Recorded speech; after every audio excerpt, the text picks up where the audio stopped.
Formal na ginihain ni House Majority Leader Sandro Marcos sa Kamara ang panukalang batas na magtatagda ng no work, no pay para sa mga miyembro ng Kongreso kung saan hindi makakasahod ang mga mambabatas na may invalid at hindi verified na daylan.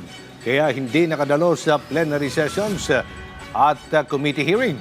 Si Vel Custodio sa sentro ng balita.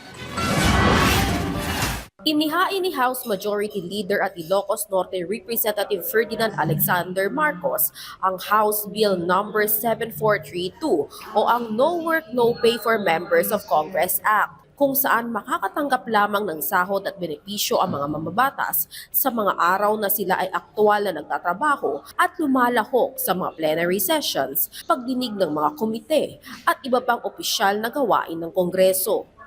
Ayon sa explanatory note ng panukalang batas, karaniwan ang no work no pay sa patakaran ng mga ordinaryong manggagawa sa bansa.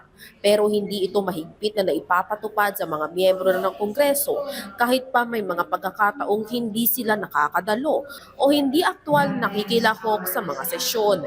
Pabor naman ng publiko sa naturang no work no pay na panukala. Pabor ako. Dahil katulad ko, pag walang trabaho, wala din sahod. Siyempre,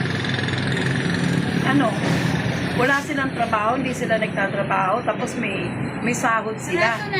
Sinasahod nila, saan ba nang gagaling? Pera ng taong bayan. Opo, kasi kung tayo po no work no pay tayo, hindi tayo pumasok, may bawas sa sahod natin, dapat po patas naman po dapat yung trato sa lahat ng mga pumapasok sa mga nagtatrabaho kasi sila, trabaho nila yun sa Kongreso.